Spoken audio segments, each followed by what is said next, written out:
A man is running from someone down the corridors of a modern building. After reaching the roof, he closes the door behind him with relief. He begins barricading it when his pursuer suddenly appears from the other side. He suggests continuing to humiliate and insult him as he usually does. After all, the man is his boss, Rudolph, who is obsessed with discipline and literally torments his subordinates for the slightest offense. And now Zhenya can settle the score by throwing him off the roof. Rudolph plummets downward, and Zhenya watches from above when another Rudolph appears beside him and immediately starts berating the guy. That one also goes flying down, where a couple of dozen identical virtual bodies are already lying. The adventure ends, Zhenya comes out of it, and immediately shudders at the voice of the real Rudolph. Their colleague Vika sticks up for her friend, but the boss is unyielding and announces disciplinary measures. Later, Vika scolds Zhenya, not understanding where the Kill Rudolph adventure came from, the one that everyone at work is playing. The guy admits that he developed it because there is no other way to relieve the stress of dealing with such a boss. The young people work at a company called New Life, which offers anyone the chance to experience any virtual adventure. Now everyone in the country can fly to the stars or dive into the depths of the ocean without risking their lives. However, real crimes still exist in society, and policeman Mikhail has to take part in apprehending criminals while special units head to the scene. He disperses the offenders and then rides his retro bike to see his brother, Yuri, who also works for the police but holds a higher position. The thing is, recently people have been making widespread complaints about the appearance of negative characters in their New Life adventures. Characters called glitches, which embody their complexes and fears, turning entertainment into a paranoid nightmare. Yuri believes that a secret organization of anti-verts who fight against dependence on virtual reality is behind this. Therefore, he wants to embed Mikhail in the corporation so he can investigate from the inside and find whoever is linked to the anti-verts. Mikhail heads to the office, noticing that all the express train passengers are immersed in adventures, while only one girl is reading a real book. He immediately recognizes Vika, the one Yuri had pointed out, since he suspects her of being involved with the anti-verts, as she has been calling for a return to real life, with genuine emotions and experiences.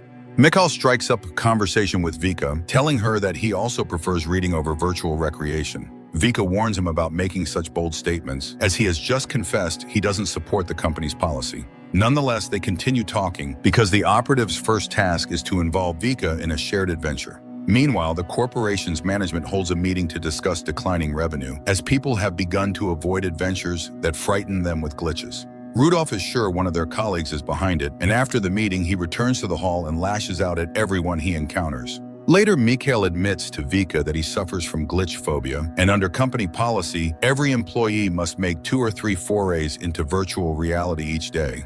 He asks her to help him and go on an adventure together. After some persuading, she agrees, and while their colleagues test out various adventures, she and Mikhail find themselves in a boat in the middle of a lake. Vika admits she removed the fisherman because she was tired of people around her and wanted quiet. They discuss the merits of virtual reality compared to the real world, when Yuri appears, shouting at Mikhail to be the best at everything. But when he tries to remind him about the operative's assignment, Mikhail switches off the adventure, and they both return to the hall. The girl tries to comfort Mikhail, saying it's just a glitch of his subconscious and that his brother doesn't actually think such things. Vika wants to know what Yuri's assignment was, but Mikhail lies that his brother has been giving him random tasks since childhood, which he always carried out. Later, Yuri scolds him for almost wrecking the operation and orders him to strike any glitch that appears in front of him. Mikhail notices an extremely expensive watch on his brother's wrist, but Yuri advises him to work harder if he wants to get a bonus. Meanwhile, in one of the clubs, a member of the anti-verts group contacts Vika, who tells him about Mikhail, but they advise her not to be too quick to reveal everything. The girl is currently visiting a professor, the first man to start developing virtual adventures. He is disabled, and she helps him with household chores. At the same time, Yuri notices that Mikhail is not treating Vika like a subject of investigation. He advises him not to grow closer to her and to organize the next joint adventure as soon as possible. Later, Mikhail tells Vika that he loves music very much and used to attend concerts, but now people have stopped going to live performances. Vika agrees to go to a concert in a virtual adventure with him, but does not respond to his kiss, considering it too hasty. Later still, they find themselves in an adventure together, having a great time listening to Mikhail's favorite band. When a slow song begins, they dance and almost kiss, but a passerby bumps into them. Then Vika switches off all the other participants, leaving only herself and Mikhail. They kiss when Rudolph suddenly appears next to them. Remembering his brother's advice to strike at any glitch, Mikhail punches him and Rudolph goes down. However, Mikhail's hand hurts as if he really hit something, which surprises Vika. They exit the adventure, realizing it wasn't a glitch. The couple hurries to the boss's office, but it's late, and the only people in the building are security guards who tell them to leave. Nevertheless, the two enter the elevator. Upon entering Rudolph's office, they immediately understand that he's dead. Vika can't fathom how it could have happened or why the protective system didn't work. Just then, a worried security guard knocks on the door. Rudolph, of course, doesn't respond, and the guard warns them that he's about to activate the lock and come inside. They enter the elevator, but as soon as the guard finds the body, he locks the elevator. By then, Mikhail and Vika have already climbed out into the elevator shaft. The building's alarm system is triggered.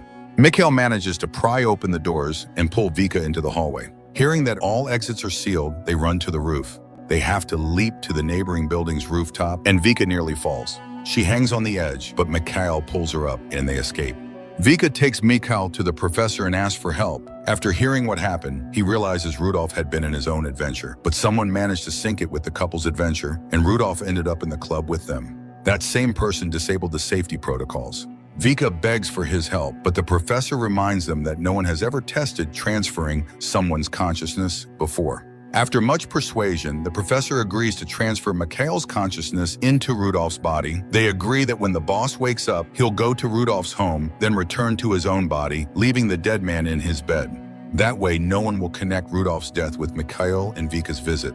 Meanwhile, at the office, the management is trying to figure out what happened and who killed Rudolph. A detective arrives and starts interviewing witnesses. Mikhail, for his part, is stunned by the professor's discovery because it's basically immortality. Meanwhile, the detective believes Rudolph died from cardiac arrest, which could have been caused by a severe blow.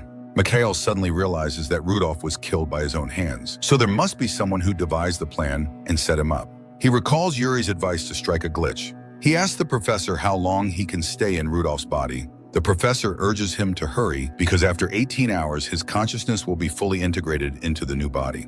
The professor begins the transfer. Rudolph comes to, scaring the orderlies and co-workers. At the same time, Yuri tries to reach his brother, but his chip is inactive. Meanwhile, Mikhail as Rudolph tries to determine if the boss had dealings with Yuri. However, the secretary says she never saw him at the corporation's office, nor noticed any strange calls or visitors. Conflicts with subordinates were a regular thing. He then goes down to the main hall and, pulling Zhenya out of an adventure, summons him to his office, ordering him to collect information on Yuri. Meanwhile, he speaks with the detective, who tells him about the strange resurrection of Rudolph. In the morning, Vika runs into Rudolph's office because Mikhail still hasn't returned to his own body. Mikhail as Rudolph explains that the murder wasn't accidental and that he must get to the truth. Vika goes to her desk, but she's called in to see an agent from the virtual police, who turns out to be Yuri, asking where Mikhail has disappeared to. Mikhail, on the other hand, discovers a new project in Rudolph's computer and realizes that if launched, humanity will have no way to avoid universal virtualization. Suddenly, Vika bursts into his office, unwilling to listen to anything, and accuses Mikhail of lying. Her brother told her everything about his mission. She despises him, because now she knows why he started wooing her. The girl flees, but Mikhail as Rudolph catches up to her in the street to explain. He admits the mission was real, but he didn't realize he would fall in love with her. He's ready to give the anti-verts the data he's found. In fact, there's no need to introduce him to anyone. Vika herself can pass it on. At that moment, the professor contacts them, stating he won't take any responsibility for Mikhail's life. Later, Mikhail meets with Zhenya, who has discovered that Yuri has 3 accounts that receive large sums of money on a regular basis. The latest was 2 days ago. Meanwhile, Yuri recalls how a masked figure contacted him, ordering Rudolph's murder in the adventure. Yuri laughed because everyone knows adventures are harmless, but the masked figure explained that he had to strike as if he could really kill, and then transferred the money. Just then, Vika calls Mikhail as Rudolph, begging him for help. He rushes to the place she indicates. It turns out that she and the professor decided to return Mikhail to his real body against his will. Rudolph shuts down, and Mikhail regains consciousness in himself. He thanks the professor and goes home, where Yuri soon shows up. Yuri blames him because he became a murderer on his account. He tells Mikhail everything he knows about the masked figure, which isn't much, and asks for forgiveness. Mikhail, however, sends him away. Meanwhile, the anti-verts, having gotten the data from Rudolph's computer, decide to upload it online to alert the world to the threat. They also reveal to Vika that it's the professor who's been releasing the glitches. Vika goes to the corporation where Mikhail meets her. Their conversation is cut short by the appearance of Rudolph. He walks through the hall, shocking Vika and Mikhail, then goes to the corporate meeting. He harshly reminds everyone that he owns 33% of the shares, so once he launches his new project, he will reign supreme over the company. At the same time, a special police unit bursts into the anti-Virtus club and arrests all the activists, as reported by the news. New Life announces that it's increasing its capacity, and since keeping pets is banned, they expand adventures involving animals. It's also reported that the professor was found in his apartment in a coma and taken to the hospital. Mikhail realizes who the mysterious masked figure was, the one who devised and brilliantly carried out the plan. Later, Zhenya tries to comfort Vika by saying that the anti-Virts didn't name her. Mikhail comes to them and announces that Rudolph is now the CEO of the company. However, no one knows that the professor is actually hiding behind his appearance. Sometime later, Mikhail enters Rudolph's office and knocks him out with a single blow. Rudolph's consciousness, ends up in an adventure surrounded by clowns, which the professor has feared ever since he ran away from a street performer, got hit by a car, and became disabled. A swarm of clowns demands he confess his crime. Unable to bear it, he admits his guilt. Instantly, a group of people dressed in circus costumes appears around him, with Mikhail among them. But Professor S. Rudolph suddenly starts laughing because he got rid of that fear long ago. And even if he confesses, Mikhail can't prove anything since they are in an adventure. However, Mikhail tells him to look more closely, and Rudolph realizes that beneath the clown makeup are his co-workers and the detective, who is pleased by his confession, and it's all one shared adventure. Professor as Rudolph regains consciousness a minute before Mikhail does, hits him on the head, and flees. They try to track him down, but Rudolph has disabled his chip, and all the funds have been withdrawn from his accounts. Mikhail goes to see Zhenya, who immerses the guards in a cutting-edge adventure and announces that the dangerous criminal is wanted. Mikhail heads up to the server room and destroys it with gunshots. Immediately, the adventures stop being broadcast, and everyone returns to reality, beginning to regain their senses. They immediately notice Rudolph, whose image is everywhere now, labeled a dangerous criminal. Receiving the message, Mikhail rushes to the specified location. Soon he sees Professor as Rudolph running and tackles him, just as the operative squad, led by Yuri, arrives. Later, the detective interrogates the professor, accusing him of murder. However, that same evening, the professor received an offer he could not refuse. He handed over the consciousness transfer technology, and all charges were dropped. He returned to his own body, and although he now works under supervision, he still retains his knowledge, so there's a chance he'll strike again in the future. Rudolph's body was also saved, and the seeds of consciousness planted there are rapidly developing. The anti-Virts received suspended sentences and continued their fight against virtual adventures. Yuri was charged with corruption and arrested, and Mikhail and Vika went on a real adventure, where there were fishermen and thrill-seekers on speedboats out on the lake. But they were happy. Overall, the film tries to be cyberpunk and dystopian, but it doesn't succeed. As a thriller, it's very weak, with no tension. As science fiction, it also falls short. Essentially, it's just a visually pretty movie with no real ideas or innovations. A flick for one evening.